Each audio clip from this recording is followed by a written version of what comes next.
Blended Podcasts. Brought to you by Blended Audio.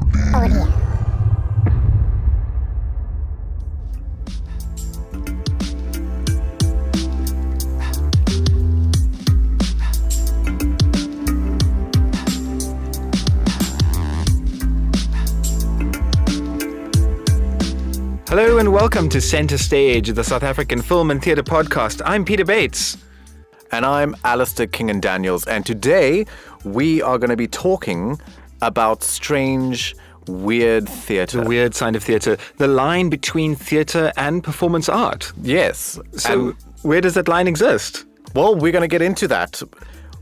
I think we should rather start with just the strange theatre. Let's do it. We'll go into it. So I did a bit of research. And I found this guy, this theatre practitioner called Robert Wilson. Yes. Right? And he calls everything an opera, right? Yeah. So his pieces, they're not called plays, they're called operas. And a lot of them don't have any actual dialogue. They just got like music tracks and just like a lot of things happening over a very long period of time. Okay. So the play... It's more like an experience than a play, right? Yes. And I think one of the reviewers, as we'll get to in a second, was talking about just that the idea of wherever you look, there's something happening. Is this like traditional theatre, like there's a stage, there's people on the stage, they're doing their thing, there's an audience they're watching? Is it like that kind of setup? Yes. Okay. Yeah. Well, it depends. Some of his work is like... at certain locations in like a city, but then he does do quite a few on-stage productions. Okay, but then he uses like the entire auditorium, as I can gather, and like things moving above you and things. And so the play that I found, the opera, that I found was called The Life and Times of Joseph Stalin. This one. Okay. So, well... Immediately, that's like 12 hours long, isn't it? It's like 7 p.m. to 7 a.m. Yes. Yeah, okay. Yes, okay. So it started, it was premiered at 1973. Yeah. So it's quite old. So it started at 7 p.m. and ended at 7 a.m.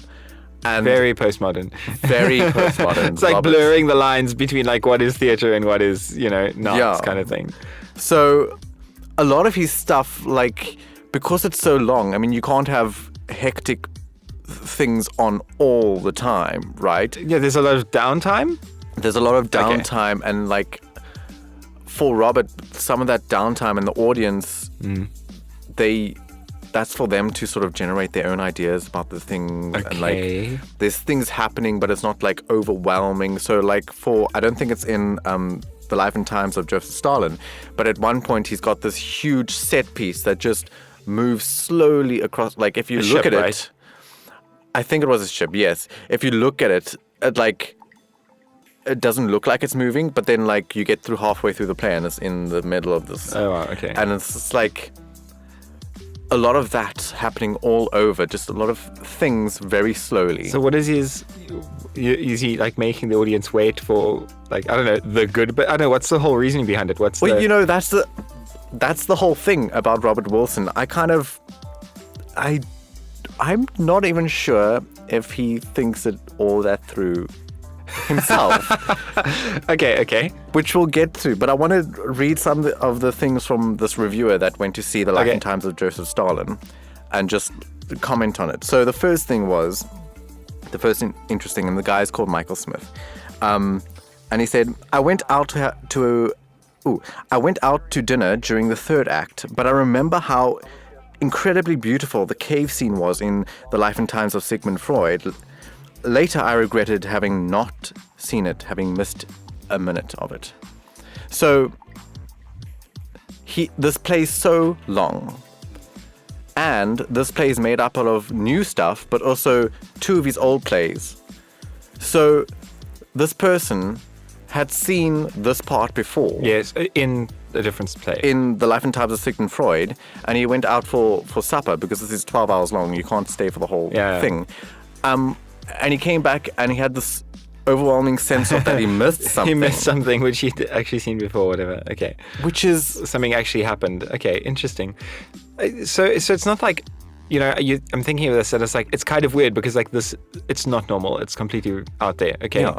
So like the first thing that comes to mind to me is Brecht.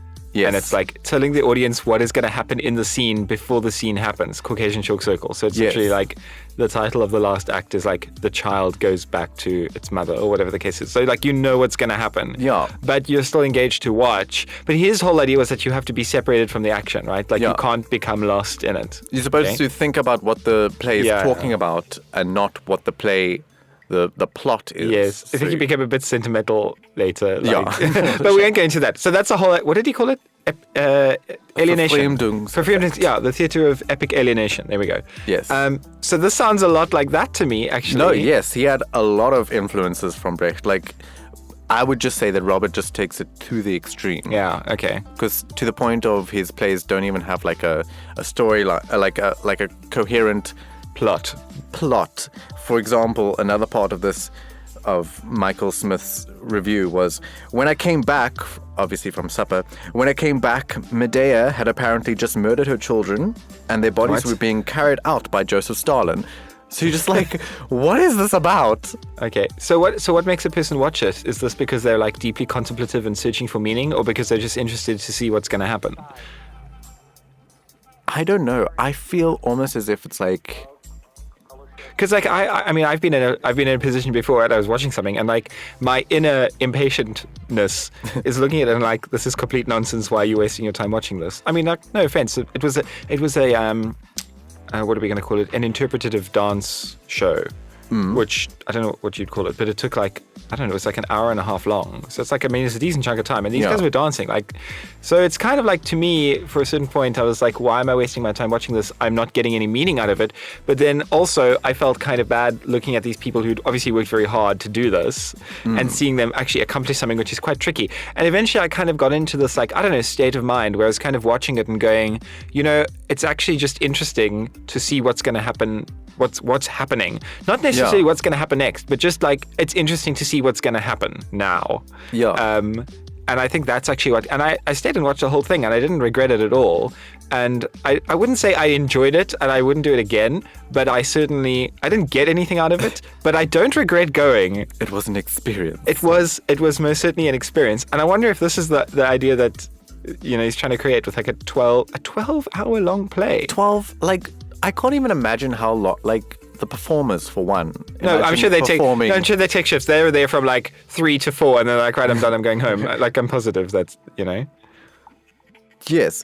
So going on to this idea of like no plot and not quite sure, even the reviewer here says, I was paying close attention that I wasn't actually following. I didn't know what to follow. I didn't know if there was anything to follow. Yeah, if there's nothing to follow. But you see, this is kind of like, now is it theatre or is it just this guy indulging himself? Yes, and that's what I want to get to, because I feel like in a strange, like even in just a small sense that yes. Because it's almost pushing the envelope. So it's like, if we do this, if we do this, is it still theatre? It doesn't have a plot. It doesn't have a coherent, there's no unity. There's no unity of time or place or action. Is it still theatre though? So we're asking that question, right? Yeah, but then you get those people who say the theatre is anything with an actor and an audience to watch it. So with then in that sense, an it is audience theatre. to watch it. Yeah, with someone performing and someone watching it. Okay, but then what counts as a performance? Like anything, and that's I think segue giving giving Robert here the benefit of the doubt that's I think what he was trying to push. Almost. Okay. So, is this a performance? Well, everybody's here. We're doing something. It's all in the same room. Performing. We've organized it. We've got it all together. You paid it's a money. Performance. There's people here who are watching it. Therefore, it is a performance. Oh, no, therefore, it's theatre. Therefore, it's theatre. Okay, so if nobody watches your stuff, then it's not theatre. Well, it isn't, because the audience is such an integral role. I mean, that's why we do anything what's the point of doing something if there's no one there to see it, right? Exactly. And that's like a driving force to me, actually. Like, why would you do anything if nobody's going to appreciate it? Okay? Exactly. So that's what makes it, interesting. So, yeah, but I'm still on the fence. I don't know if he's a certain part of me wants to think, okay, he's generally got all these ideas and it's like he's a genius that we just don't know. But part of me is just like... He may be taking you for a fool, though. Like, taking you for like, this is art. Like... Well, but you see, that's the thing. Art is anything, like, you can convince people that it is. So it's like, if you present something... But that's the thing. So he's presenting something he's presenting something non-traditional in a traditional way. So it's like, you walk into a room and there is a chair facing an open space. And then instantly you because you've been to theatre before, whatever the case is, you're going to want to sit in that chair and look at the empty space, right? So it's like that language, like that's like the most basic language of theatre is that there is coming and you're like, something is happening and someone is looking at it. So he's kind of taken that and said, well, what are people willing to look at? And how long are they willing to look at it for? And can we, hours? Can we actually? Well, I mean, 12 hours is that it's impractically long. Yeah. Do you see? Like that's completely. I mean, I don't know if I would be able to do it. I mean, an hour and a half was tough enough for me. I don't know, 12 hours, like after hour 3, I'd start being like, right, I need to stand and walk at least a bit. But I mean, the reviewer even left, like, to go for supper. And you just get this idea of this. It's just a very weird idea of because, like a performance happening. And then you can go and then you can come back. You come back and it's still happening as if like nothing, like. It'll be interesting to see the audience dynamic, like how many people actually stayed right through, how many people left and come back, how many people left and were like, no, stuff it. How many people, I don't know, talked during the performance, or was it like completely silent? I mean, I would love to actually see the audience's reaction to that as well. I tried to look for something that told us about what the audience thought, and this was the only sort of idea I got from an audience member, was this Michael Smith guy. But because you get the sense of, because there's so much... there's so much happening, but it's not like hectic, that you get this sense of the audience must have like chatted to each other about like, oh, do you see that happening there? Of course. What do you think that's... And almost like there's no plot to the story, but the plot is whatever the audience makes it to be. Okay, yeah. Like the audience has the freedom to like... But I mean, decide what's being said. But that's true for anything, really. Like the audience is but this is in an extreme sense. Like normally you have a play. Okay, I see. Like, it's guided. It's a lot more. Yes, but it's a lot more guided, and it's like, this is what's going to happen, and this is what you should probably think about it. And this is like, okay, well, think about whatever you want in this space. I'm going to give you a bunch of stimulus. Yeah. Interesting. And I think people get so burnt out. They're like, they're so, and I think this is maybe like, this is where, maybe where postmodernism comes from, is it's kind of like, we've got these, and I'm just thinking about art and painting, and you've got these incredible, like, realistic paintings of people and scenery and stuff like that. I mean, even post that. And then it's like, I don't know, maybe people just get so burnt out on looking at that. They're like, okay, we need to find something new that, we need to like see what actually is art, because we're burnt out on this stuff. I mean, it's incredible technical achievement. And I think technical achievement is definitely one part of art, because it has to be technically accomplished. It can't be anything. It can't be something that anyone can do. Well, you say that. Well, as I said that, I kind of... second-guessed myself, because, in a way, you see, we're kind of looking at the lines. Now, if we look at theatre, what's the difference between performance art and theatre? So this 12-hour play, I think, dodges very close to the line. Is it to do with managing audiences' expectations? Like the audience, an audience member enters the room and they know what to expect, because... there is like that universal language of a chair and an open space or whatever. But you're saying they know what to expect from a Robert Wilson play? Well, no, I mean, from a play as a whole. Sorry, opera. But I mean, from a play as a whole, like a play. We're going to see, like you say, we're going to see a play. You know what that means. Yeah, you're going to go to an auditorium. Yes, you're going to sit down. You're going to watch. Exactly. There is a place to watch from, and there is a place to perform from. So now what happens if somebody walks from that place to watch into the place to perform? Do they become a performer? Or they're still a spectator? Or you see, if you were what's his name, Grotowski, yes, then you would be the spect-actor. The spect-actor, yes, exactly. Which actually sounds like spectre actor, like ghost actor. The spectator actor, yeah, exactly. In a sense, actually, like you're this omniscient sort of being that can just like watch and comment. This is making me think of there was this incredible play. It was described to me once, but I mean, this is the thing, play or performance art. So it was the recreation of a village in Africa. Oh. And it was like a complete reconstruction of it, of a village, but indoors with actors who were like going about their day as if they were genuinely. Was it I don't know if you know, but was it like scripted? Like did the no, actors have? Okay, I must at 10 o'clock. I must be here and doing this. Yeah. So it was that kind of thing. So the audience was welcome to move through and speak to them as if they were visitors to this village. Okay. So the audience was, I think they came in small groups, so groups of like 5 or 6, and they were like visitors to the village, and they would interact with the people as if they were interacting with the villagers. So that blurs the line. Yeah. For me, more than Robert Wilson between. It's almost creating an alternative reality and performance art. Yeah, because if we want to move on to our other guy that I found, because I think it sort of speaks more to this dynamic between. I've got another example. Sorry. Okay. Yeah. Where the audience plays as you see, the titles and the names and the locations elude me, but the concepts remain lodged in my brain. The audience plays a member of a party. The audience plays an attendee at a party where there is a murder, and it occurs. This play is in several rooms in a house. And they're one of the attendees at a party, and one of the guests gets murdered. One of the guests who is an actor gets murdered, and they basically play out the scene. And do they know they're going to a?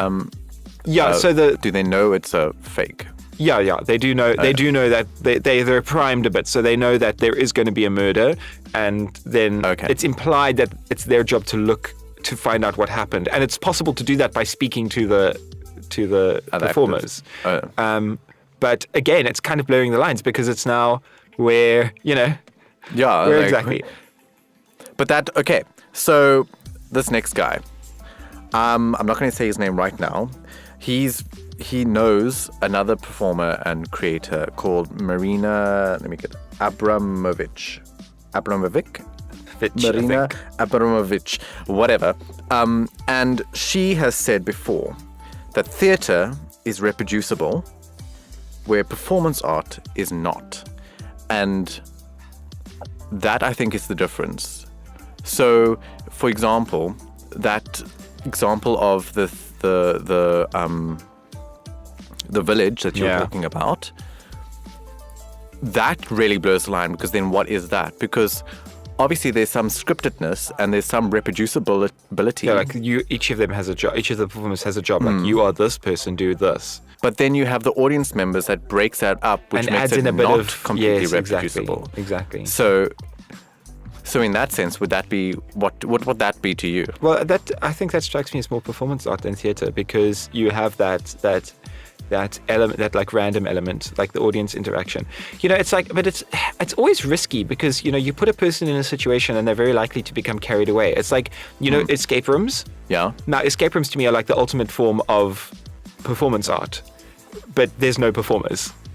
The actors are the audience, but I mean, you should read some of the very random things that people do. It's like they will like start breaking things to find out answers, even when they're told don't do that. That's not how you solve the puzzle. They'll still do it anyway because they get so caught up in it. Because people saying don't do that is like part of the game. No, exactly. So it's always interesting to, it's always difficult to put a person in the role of the audience in this kind of thing, because like they will take it seriously. I mean, the whole idea is that it's believable, right? Yeah. But I think the brain is so malleable. Like if you pretend hard enough, that becomes real. It becomes reality, So when you're talking about performance art, I don't know. I mean, Marina?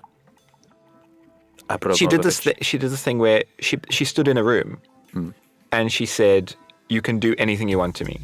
Yeah, and she had a whole bunch of things. And she had a whole bunch of tools and things. And one of them was a loaded gun. Yeah, and somebody like put lipstick on her, and then somebody like tore some of her clothes, and somebody else like punched her, and then somebody held a loaded gun to her head.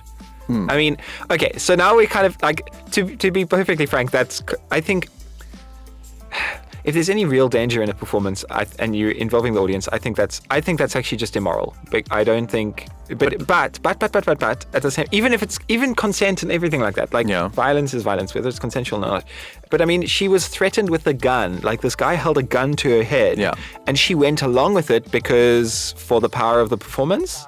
Because but that's the thing. Like for her, like what she's trying to say in her art is most important. So what I take from that piece is the how I'm assuming it's how like society treats people, and since she's a woman, particularly how society treats women and what they are willing to do. Well, So by letting everything happen, she shows that I'm literally doing nothing. I'm standing here. Yeah, and this is what people have decided to do to me. Because even though I didn't ask for it, I just said I will allow it. I want it. That's an interesting idea. So the difference between allowing and wanting. This is what I allow. Versus this is what I want. But people will do what you allow them to do. Okay, so an audience at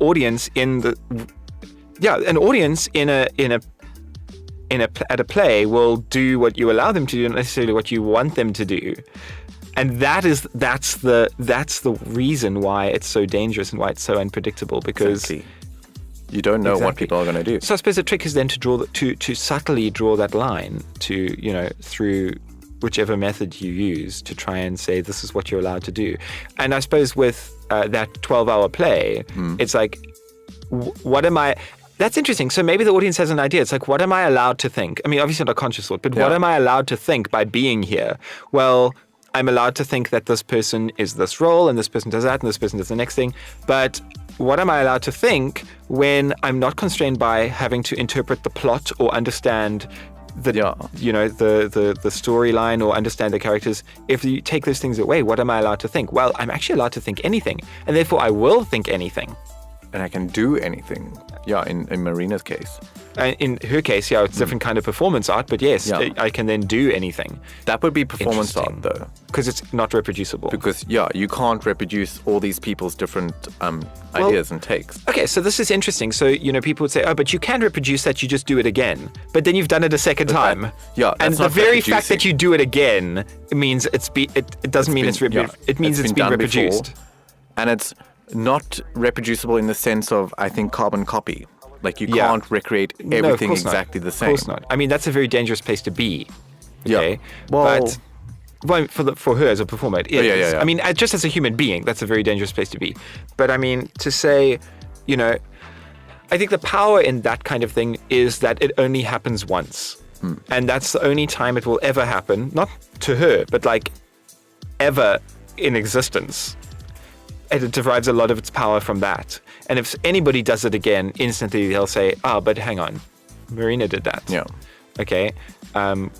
So I think maybe, do you think there's that pressure like to innovate? I don't think innovation is the right thing. Innovation. What can I do that's the most something that's never been done before.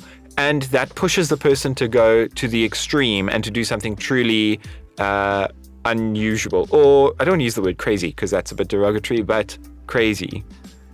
Something that really pushes the boundaries of what is acceptable behavior. So like this guy who I wanted to get to. What's his name? Ryan Mitchell. So what he did was he took a performance art piece, all right, where a guy had someone shoot him in the arm. Oh, this guy, yeah. All right. But he made it into what he describes as a theater piece.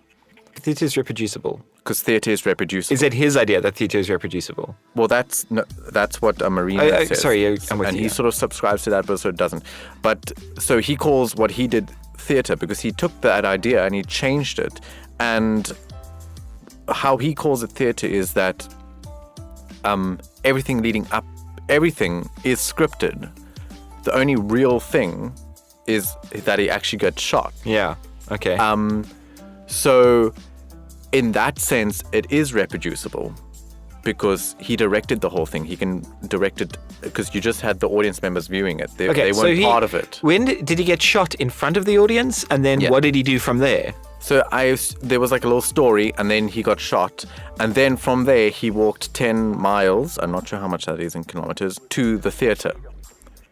And the audience could follow him and blah, blah, blah, and walk with him and stuff.